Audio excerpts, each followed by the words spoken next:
So most of you know who that is down there. That is Caitlin Clark. And if you didn't hear, she's already basically selling out WNBA arenas. But as a part of Women's History Month, I wanted to highlight someone who you may not have heard of. Well, this is Jan Jensen, Associate Head Women's Basketball Coach at the University of Iowa. And you can see here that she's firing up Caitlin Clark down there, second from the right. And you're probably wondering what Coach Jensen has to do with what I'm going to show you next. Well, stay tuned and you will find out and hear the rest of the story. Now you can see here the 6-on-6 basketball. You have 3 on one side, and then you can't cross half court, and then you had the other 3 on the other side of the court. And so these are just some of the highlights that I wanted to show you just to give you a feel.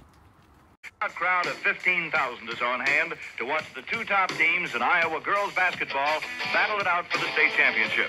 And what a battle it promises to be. They're calling it the Dream Game. Perhaps more than any other, the championship game of 1968 might have solidified the popularity of 6-on-6. Now, you heard them talk about the fact that there was 15,000 fans, and you may think, well, that was just an aberration. No, it wasn't. They literally had sold-out crowds all over the state of Iowa, and they only had one classification back then in terms of the state champion, as opposed to now where they have, A, B, C, D. And so the experience for the fans was unbelievable. Like, not only was it sold out, but they had things going on at halftime, during timeouts. I mean, it was unbelievable.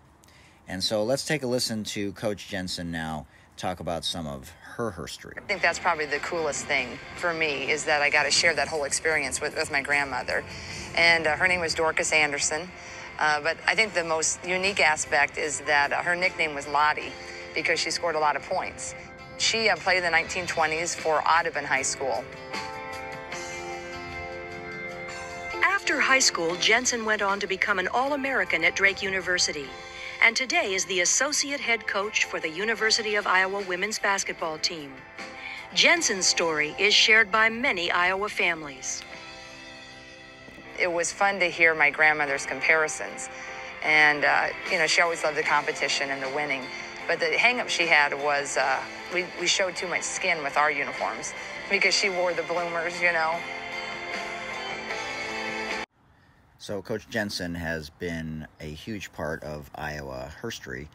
As you heard, her grandmother was someone who was one of the pioneers in the state of Iowa. And she herself played 6-on-6 basketball in the state of Iowa and later went on to play and star at Drake University under Coach Bluter, who is now the head women's basketball coach at the University of Iowa, where she is currently the associate head coach. And her uniform, her number, was retired at Drake, and she coached at Drake as well under Coach Bluter, and now is doing an amazing job at Iowa. Shout out to Coach Jensen. If you want to know more about how we got to this point where someone like Caitlin Clark is able to thrive and be a phenomenon, go to YouTube and check out Iowa PBS and do a search for Iowa 6-on-6 basketball. And you're not going to want to miss the If Not For Them docu-series being produced by Brenda Van Langen, who is also on my Sports Deli podcast. So congratulations again to Coach Jensen. And to all the amazing women out there, like former athletic director at the University of Iowa, Christine Grant, who helped pave the way for incredible women like Jan Jensen and Caitlin Clark. Enjoy March Madness, everyone.